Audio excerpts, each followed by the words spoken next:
Hello tout le monde, j'espère que vous allez bien. Aujourd'hui on se retrouve pour mon book haul du mois d'octobre et je suis absolument excitée à l'idée de vous faire cette vidéo parce que genre j'adore les book hauls, j'adore regarder les book hauls, j'adore faire les book hauls. Donc écoutez, j'ai qu'une hâte, c'est qu'on commence ça tout de suite. En ce moment je suis plus que raisonnable, je trouve, niveau achat livresque. Écoutez, on va pas s'en plaindre. Mais voilà, je suis grave contente. On va commencer comme d'habitude avec mes livres papier, puis les livres numériques en français et en anglais. Mon seul et unique livre papier, c'est ça. Ça, qu'est-ce que c'est? C'est l'édition Prestige du tome 21 de Jujutsu Kaisen. Et là, on part sur un livre jaquette réversible avec 20 pins dedans. J'ai déjà pété mon gojo.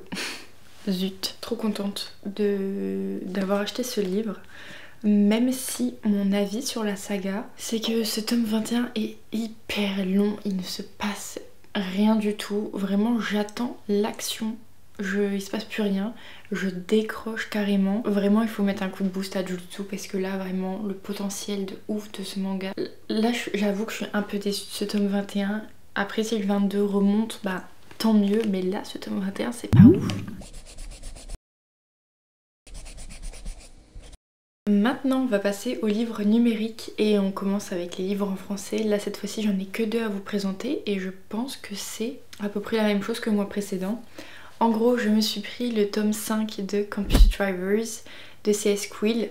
Bien sûr que j'ai pris ce tome 5 parce que j'adore la saga Campus Drivers. J'aime absolument ce que C.S. Quill écrit, même si je crois que j'ai juste lu sa saga Campus Drivers. Genre j'ai plein d'autres de ses livres dans ma pile à lire, genre Fan Squad et tout. Et ce tome 5 mais j'ai trop envie de le lire parce que on est sur romance new adulte comme d'habitude. Mais là on va suivre Luke et je crois que le personnage féminin c'était Tori. En gros Tori c'est un peu une sorcière moderne, elle porte chance à absolument tout le monde avec qui elle sort. Luke était réputé pour être un garçon hyper chanceux et il va du jour au lendemain avoir la poisse de malade. Et je pense qu'il va aller voir Tori pour qu'elle l'aide un peu à retrouver sa chance. Du coup voilà un peu le résumé de base de Campus Drivers 5. J'ai absolument trop hâte de le lire. Ensuite je me suis pris Rebel University le tome 2. Et là je prends la saga sans avoir lu les livres. On va dire que genre j'y crois de ouf. Enfin je crois au potentiel de ce livre. Genre vraiment je vais tout miser dessus. Il me semble qu'on est sur des romances sportives, universitaires. Enfin, en tout cas, il y a un tome qui était une romance sportive. Je sais pas si tous sont des romans sportives ou pas. Mais écoutez, ça sera la surprise. Et puis, j'ai hâte de me laisser surprendre. J'avoue que je vois pas mal d'avis mitigés et d'autres très très bons avis. Bah écoutez, je me ferai mon propre avis. Puis on verra bien ce que ça donne. Maintenant, passons aux livres en anglais. Et là, j'ai un peu plus de livres à vous présenter. Même si c'est pas non plus la folie. Je me suis pris, bien sûr, le premier livre que je vais parler, c'est A Curse for True Love de Stephanie Garber. Est-ce que j'ai besoin d'en parler? Genre, cette saga, ce livre, cet auteur, j'aime absolument trop. J'ai lu la saga fin septembre, début octobre, genre le tome 1, le tome 2. Quand le tome 3 est sorti, forcément je l'ai dévoré. Et genre j'aime trop cette saga. Et genre vraiment j'ai eu une révélation pour Stephanie Garber cette année avec la saga Caraval et la saga Once Upon a Broken Heart. Je trouve que ce soit pour Caraval ou Once Upon a Broken Heart, les derniers tomes sont bien, mais pas à la hauteur de ce qu'on a eu précédent. Je sais pas si vous voyez ce que je veux dire, genre c'était bien, la fin était bien, mais on aurait clairement pu avoir mieux. Bref, mais bon, je suis quand même contente de l'avoir lu. J'aime trop la saga. Vous devez lire cette saga si vous ne l'avez pas lue, rien que pour Jax. Ensuite, je me suis pris The Night Hunt. Et là, c'est un nouveau livre de Alexandra Christo. Donc là, en thématique, j'ai romance, vengeance, monstre, dark fantasy, young adulte. Et j'avoue que j'ai craqué parce que c'était du Alexandra Christo. Même si j'ai pas lu Le Royaume Assassiné, je me souviens que Margot l'avait lu et qu'elle avait beaucoup aimé. Et donc je vais me laisser porter par la vibe, je vais me laisser porter par le mood, puis on verra bien ce que ça donne. En tout cas il me fait trop envie. Ensuite un autre livre où j'ai hésité à le prendre, vraiment j'ai hésité. Et après je me suis dit ok genre je vais le prendre, je vais pas faire genre je sais pas alors que oui. Je me suis pris Wildfire, c'est le tome 2 de Icebreaker. Si vous avez lu Icebreaker, en fait c'est le tome 2 qui va se centrer sur 2 autres personnages. En soi, Icebreaker c'était pas nul, c'était bien, mais moi je l'ai trouvé hyper long, genre vraiment c'était trop long, j'étais pas spécialement attachée au personnage. Je sais pas, franchement c'était un bof pour moi. En fait c'est plus un bof parce que en fait on en a tellement parlé, c'était un livre tellement hype que genre tout le monde a absolument aimé. Et moi j'étais là en mode ouais, bof. Et donc là j'hésitais à me prendre le tome 2 et en fait je me suis dit pourquoi est-ce que j'hésite à prendre le tome 2? Parce qu'en soi c'était une bonne lecture, fluide, rapide à lire, sans prise de tête. Et en même temps je me dis c'est avec d'autres personnages, donc peut-être que je vais plus les apprécier que ceux de Icebreaker. Et donc là j'avoue que je ne sais absolument pas de quoi ça va parler. Est-ce qu'on va rester dans l'univers du hockey, du patinage artistique? Je ne pense pas. Je sais pas, je suis pas trop sûre. Ensuite je me suis pris The Scarlet Veil. C'est un livre qui était sorti je crois en septembre. Et en fait en septembre j'ai pratiquement rien acheté. Donc il est passé à la trappe. Je me rattrape ce mois d'octobre. Je l'ai pris, c'est celle qui a écrit la saga Serpents and Dove. C'est Shelby Mayurin, je crois que c'est ça. Et je l'ai pris parce que c'est un livre qui parle de vampires. Un livre qui parle de vampires, je suis désolée mais c'est incroyable. J'adore les livres qui parlent de vampires, je suis absolument une fan inconditionnelle des vampires. Donc écoutez, je ne pouvais pas passer à côté de cette sortie. Enfin même si en soi je suis passée à côté en septembre, mais écoutez je me suis rattrapée en octobre, donc ça rattrape. Dans le même discours, je suis passée à côté et je me rattrape encore une fois. Je me suis pris The Fragile Thread of Power, donc c'est le spin-off de la saga Shades of Magic de V. Schwab.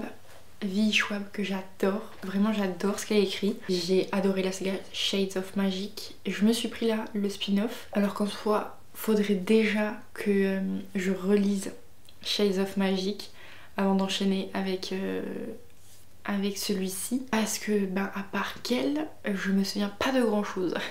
Vraiment, je me souviens pas de grand chose, mais je me souviens que j'avais adoré. Je l'ai lu il y a tellement longtemps, c'était avant que je crée mes réseaux, donc c'est avant 2018. Ensuite, un livre que j'ai vu sur la chaîne de It's Smiley, en fait elle l'a lu, et j'avoue que le titre, l'ambiance, ça m'a donné envie. C'est My Best Friend's Exorcism.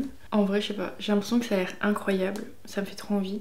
J'ai comme thème amitié, adolescence, horreur, exorcisme, année 1980. Il faut savoir que genre je suis une fan de films d'horreur. Mais genre mes films d'horreur préférés, c'est pas les films gore où franchement ça me saoule plus qu'autre chose. C'est pas les films thriller, vous voyez. Genre c'est les bons films de fantômes et d'exorcisme.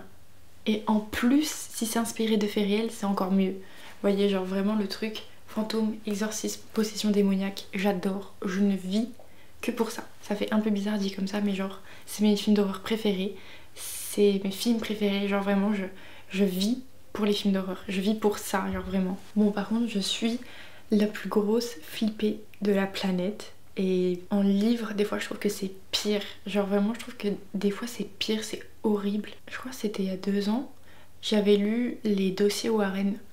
Et en fait c'est un livre qui regroupe plusieurs affaires des démonologues et des Lorraine Warren. Et genre il y a un moment, je crois que c'est dans le livre 2, où ils retranscrivent un enregistrement réel du coup. Et donc c'est retranscrit. Et genre ça m'a donné la chair de poule. Mais genre un truc, je n'ai jamais eu aussi peur de ma vie. Genre j'étais jamais aussi mal. Tellement j'étais mal. Genre je suis allée lire le passage à tout le monde. C'était horrible, genre vraiment, enfin c'était horrible, mais en même temps c'était trop bien. C'est bizarre, ne cherchons pas à comprendre. Ensuite, je me suis pris, c'est Night of the Witch. Et en fait là, ce qui m'a fait craquer, c'est la couverture. Parce que sur la couverture, vous avez une triple lune. Et en fait en sorcellerie, la triple lune c'est un grand symbole. Déjà ça représente 3 déesses grecques, donc Artémis, Hécate, Sélénée. Et le symbole qui est même la triple lune, et c'est un gros symbole quoi, vous voyez, un gros truc. Et genre j'ai vu le symbole de la triple lune, j'ai vu la couverture, j'ai vu le mot witch. Je me suis dit ok, en fait c'est genre le livre pour moi. Je n'ai même pas lu le résumé, même pas lu les thématiques, juste j'ai fondu pour la couverture. Bon, j'ai pas envie de regarder les thématiques ni même envie de regarder le résumé. Je vous mettrai tout dans la barre d'infos si jamais ça vous dit à vous d'aller lire tout ça. Moi, je vais garder la surprise. Ensuite, on reste dans le thème avec un autre livre, Witchy Vibe. Et donc là, c'est Go Hex Yourself. Et donc là, on est sur une romance contemporaine, je crois, avec des sorcières du coup. Ouais, on est sur une romance contemporaine avec de la sorcellerie. C'est tout ce que j'ai envie de savoir. Genre vraiment, j'ai pas envie d'en savoir plus. C'est un petit truc qui m'a l'air hyper sympa, hyper fluide à lire, très cosy. Donc écoutez, on va laisser ça comme ça. J'ai pas envie de lire le résumé, genre vraiment là j'ai la flemme. Mais ça m'a l'air plutôt pas mal. Et donc du coup oui, je vous ai pas dit, j'ai pris le tome 1 et tome 2. Donc le tome 1 c'est Go Hex Yourself et le tome 2 c'est je sais plus c'est quoi. Et le dernier livre de ce book haul c'est The Unmaking of June Farrow, je sais plus ce que j'ai écrit. Et c'est de Adrienne Young. Adrienne Young, c'est celle qui a écrit Fable. Voilà, je cherchais le nom. Elle a écrit Fable. Elle a écrit d'autres livres que je me suis achetés. Et en vrai, genre, j'entends plein d'avis positifs sur sa plume. Donc je me dis, voilà. En vrai, je fais une petite affaire. Là, en thème, j'ai fantasy, magie, mystère. En général, c'est à peu près ce qu'il y a dans tous ces romans. Donc bon. Écoutez, on verra bien. Encore une fois, j'aime beaucoup me faire surprendre par mes lectures. J'aime bien ne pas savoir ce qui se passe à l'intérieur. Genre vraiment me laisser surprendre par un livre. En général, je regarde juste les thématiques ou voilà pour un peu savoir quand même de quoi ça parle. Mais je préfère la plupart du temps me laisser surprendre et c'est ce qui va se passer. Donc voilà, j'espère vraiment que cette vidéo vous aura plu. N'hésitez pas à me mettre en commentaire vous les livres que vous avez achetés au mois d'octobre. J'ai décidé que j'allais essayer de revenir beaucoup plus régulièrement sur cette chaîne YouTube avec de nouveau une vidéo par semaine. Avant je faisais 2 vidéos par semaine mais genre là mon rythme il a complètement éclaté. Donc déjà si je reviens avec une vidéo par semaine c'est pas mal. Je suis désolée genre vraiment pour cette vidéo si j'étais pas en train de bouger partout hyper excitée comme d'habitude. Mais c'est parce que genre là j'ai un côté du dos qui me fait hyper mal. Donc je ne vais pas pouvoir sauter partout, tourner 36 fois sur moi-même, vous comprenez bien. Du coup j'espère que cette vidéo vous aura plu, je vous fais plein de gros bisous puis je vous dis à très bientôt. Bye.